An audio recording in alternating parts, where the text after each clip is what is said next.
Hello दोस्तों, मेरा नाम है सुरमल नार्वे और आज की क्लास में हम सीखेंगे पाठ योजना यानी कि लेसन प्लान क्या होता है, मीनिंग, डेफिनेशन, पाठ योजना निर्माण की विधि एवं क्रम, जिसको कि हम लेसन प्लान के चरण भी कह सकते हैं। तो सर्वप्रथम हम इसका मीनिंग जानेंगे। पाठ योजना विषय वस्तु की छोटी इकाई के संबंध में शिक्षक द्वारा तैयार लिखित रूपरेखा है, जिसे वह निश्चित कालांश में पूर्ण करता है। कक्षा में पढ़ाने से पूर्व स्टूडेंट्स को पढ़ाए जाने वाले पाठ योजना की पूर्व तैयारी करना बहुत ही आवश्यक होता है। पाठ योजना तैयार करना एक शिक्षक के लिए बहुत ही आवश्यक होता है। तो हम सर्वप्रथम पाठ योजना की डेफिनेशन देखते हैं।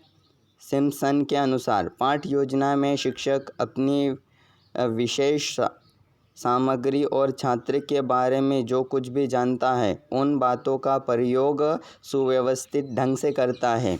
या अध्यापक एक पाठ पढ़ाने के लिए उसे छोटी इकाई में बांट लेता है। एक इकाई की विषय वस्तु को एक पीरियड में पढ़ाया जाता है। इस विषय वस्तु को पढ़ाने के लिए एक विस्तृत रूप योजना की जाती है, जिसे पाठ योजना कहा जाता है। या फिर जो भी टीचर अपनी कक्षा में पढ़ाने से पूर्व एक लिखित योजना बनाता है, जिसको हम प्री प्लानिंग भी कह सकते हैं, उसको पाठ योजना कहा जाता है।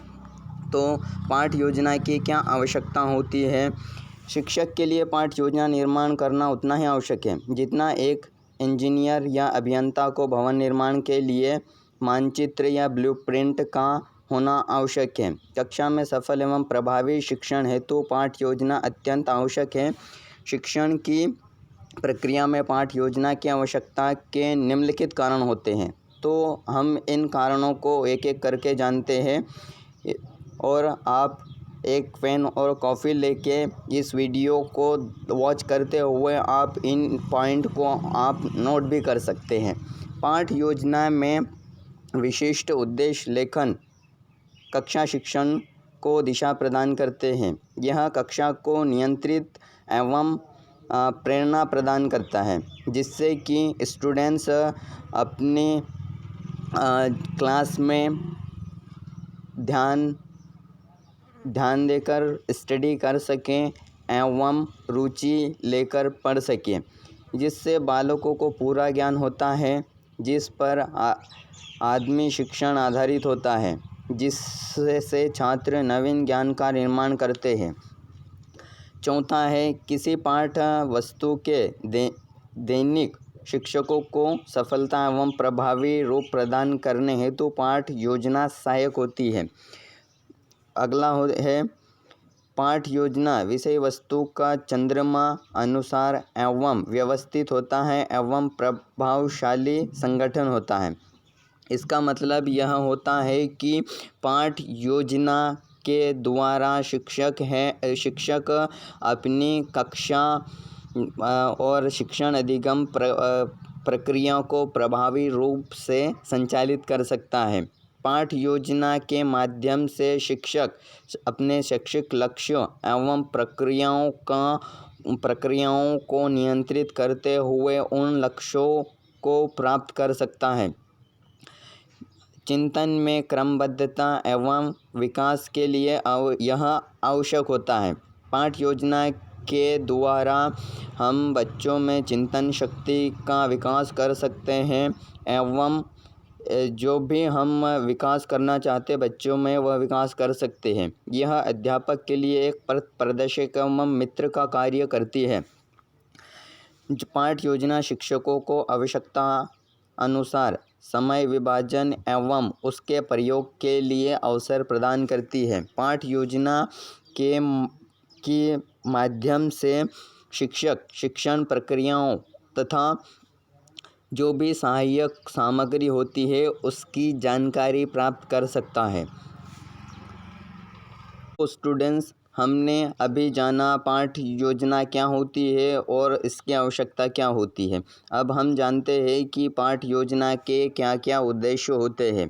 पाठ योजना के उद्देश्य निम्न प्रकार से होते हैं। कक्षा में शिक्षण की क्रियाओं तथा सहायक सामग्री की पूर्ण जानकारी कराना, निर्धारित पाठ्य वस्तु के सभी तत्व का विवेचन करना। तीसरा है प्रस्तुतिकरण के क्रम तथा पाठ्य वस्तु के रूप में निश्चितता की जानकारी कराना। चौथा है कक्षा शिक्षण की समय शिक्षक की विस्मृति की संभावना कम करना, यानी कि पाठ योजना बना लेने से जो शिक्षक विषय वस्तु होती है उसको भूले ना। अगला है शिक्षण अधिगम सहायक सामग्री के प्रयोग के स्थल, शिक्षण विधि तथा प्रविधि का निर्धारण करना। पाठ योजना से एक शिक्षक को यह ज्ञान हो जाता है कि उसको किस विषय वस्तु किस पाठ में किस प्रकार की शिक्षण सहायक सामग्री का यूज़ करना है, कौन से शिक्षण विधि का उपयोग करना है, जैसे कि चार्ट का यूज़ करना है या फिर प्रयोग करके दिखाना है या फिर कोई अन्य माध्यम से उस कंटेंट को डिलीवर करना है या फिर उसको लेक्चर मेथड के द्वारा पाठ पढ़ाना है या फिर व्याख्यान विधि से पाठ पढ़ाना है। तो जो पाठ योजना है जिससे एक शिक्षक जो शिक्षण की विधि एवं प्रविधि का पूर्व निर्धारण कर सकता है।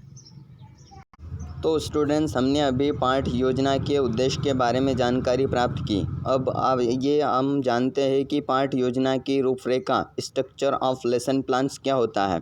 लेसन प्लान निर्माण हेतु शिक्षक के समक्ष निश्चित लक्ष्य रहता है तथा इसी आधार पर शिक्षक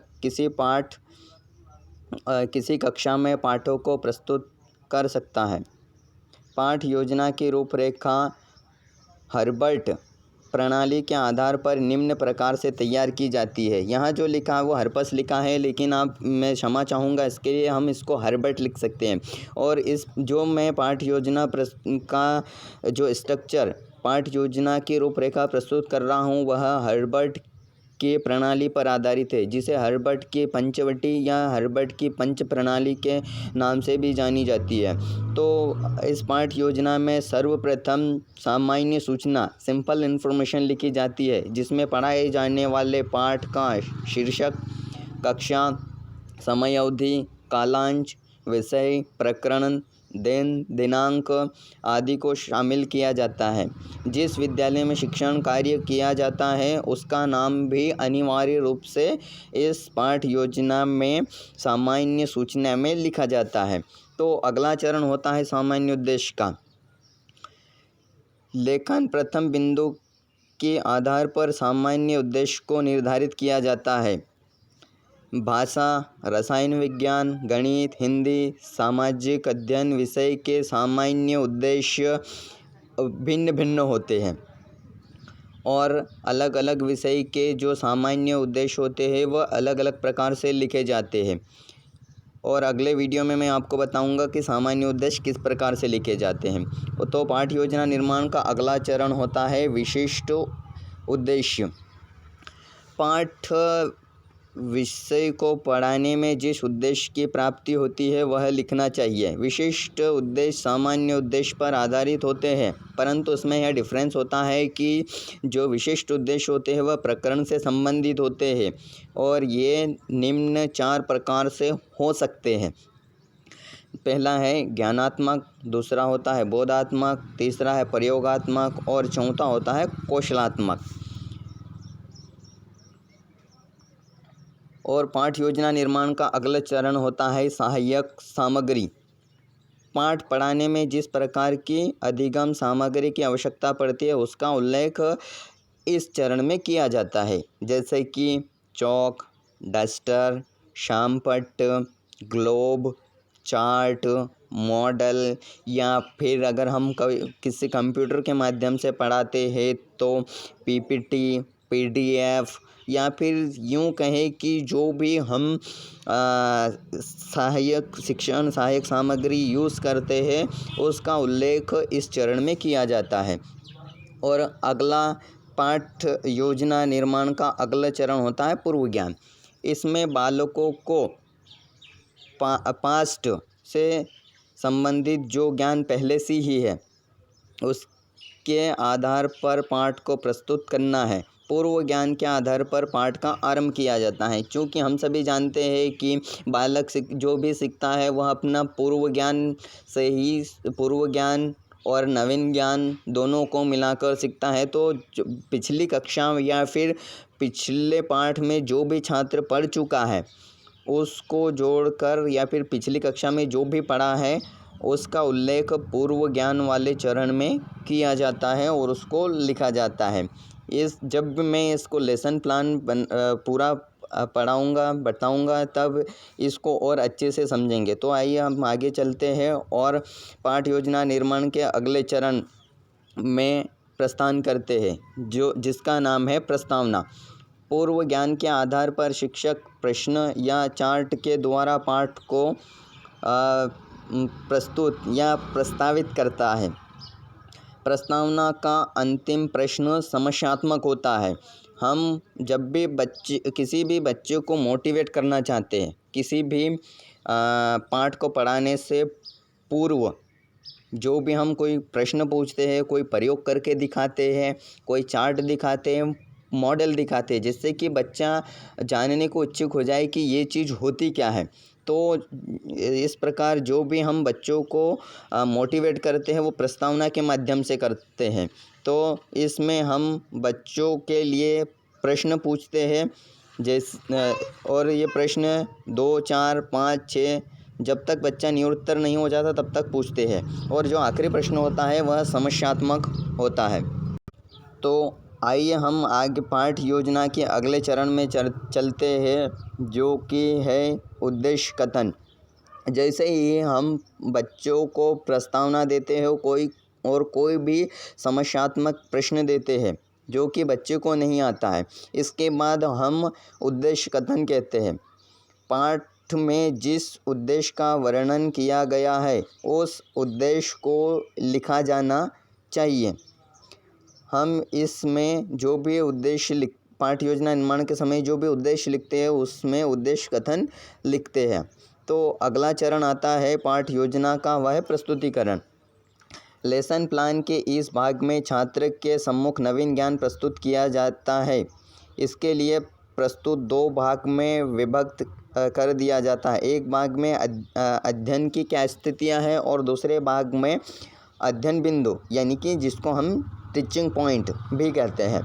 शिक्षक विभिन्न शिक्षण पद्धति, विभिन्न प्रविधियाँ, दृश्य श्रव्य विधियों का प्रयोग करता है। विषय वस्तु को 1 या 200 पानों में प्रस्तुत किया जा सकता है।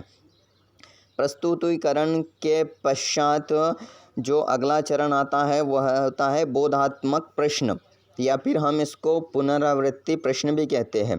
हम जो भी प्रस्तुतिकरण में बच्चों को नया ज्ञान उपलब्ध करवाया है, जो भी हमने टॉपिक पढ़ाया है उससे संबंधित जो याद रख सके बच्चा, बोध रख सके, इसमें से संबंधित इस चरण में प्रश्न पूछे जाते हैं। शिक्षक पढ़ाए गए पाठ से प्रश्न पूछता है जो बोध प्रश्न कहलाते हैं या फिर इसको पुनरावृत्ति प्रश्न भी कहा जाता है।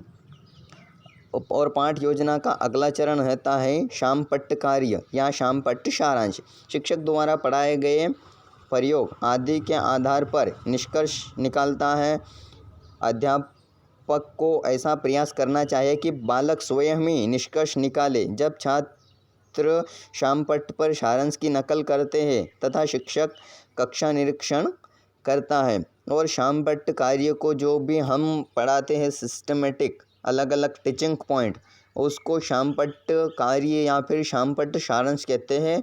एक प्रभावी शिक्षण के लिए एक अच्छा या फिर गुणवत्तापूर्ण शामपट्ट सारांश या फिर शामपट्ट कार्य का विकास करना बहुत ही आवश्यक है, जो कि आपने माइक्रो टीचिंग की शामपट्ट राइटिंग कौशल में सीख चुके हैं। तो आइए हम आगे चलते हैं और पाठ योजना निर्माण के अगले चरण के बारे में जानकारी प्राप्त करते हैं। कक्षा कार्य, अगला चरण होता है कक्षा कार्य। छात्रों को पाठ से संबंधित प्रश्न हल करने के लिए देना चाहिए। इस चरण में हमने जो भी पूर्व में पढ़ाया प्रस्तुतिकरण के द्वारा पूरा पाठ उससे संबंधित प्रश्न को हल करने के लिए कक्षा कार्य दे सकते हैं। इसमें हम फिल इन द ब्लैंक्स दे सकते हैं, फिर कॉलम मैचिंग दे सकते हैं, या फिर ऐसा कोई कार्य दे सकते हैं जो 3 या 4 मिनट के मध्य हो जाए। अगर हम गणित का कोई सवाल कर रहे हैं तो गणित से संबंधित सवाल दे सकते हैं, जिससे कि हमको पता चले कि हमारे द्वारा पढ़ाया गया पाठ बच्चों को समझ में आया है या नहीं आया है। इसके पश्चात बारी आती है निरीक्षण कार्य।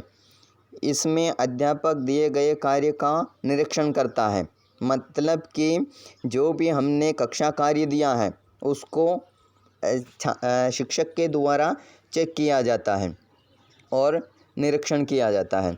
इसके बाद बारी आती है मूल्यांकन की। इसमें मूल्यांकन में अध्यापक द्वारा पढ़ाए गए पाठ में से ऐसे प्रश्न पूछे जाते हैं जिससे यह ज्ञात होता है कि बालकों ने कहाँ तक नवीन ज्ञान अर्जित किया है। मूल्यांकन कार्य होता है, इसमें शिक्षक जो भी पाठ पढ़ाया है उससे संबंधित प्रश्न पूछता है, जिससे कि जो टीचर ने पढ़ाया वह उसको कितना समझ में आया। इसके बाद आती है पुनरावृत्ति प्रश्न की। इसमें अध्यापक छात्रों को कुछ प्रश्न पाठ को दोबारा समझाने के लिए पूछता है या फिर रिपीट करता है, पूछता है। इसके पश्चात अगला चरण आता है पाठ योजना निर्माण का गृह कार्य। पाठ के अंत में बालक को पाठ से संबंधित कुछ कार्य घर के लिए देना चाहिए। इसकी जांच अगले दिन की जानी चाहिए, जिससे छात्र अर्जित ज्ञान का प्रयोग करना सीख सके।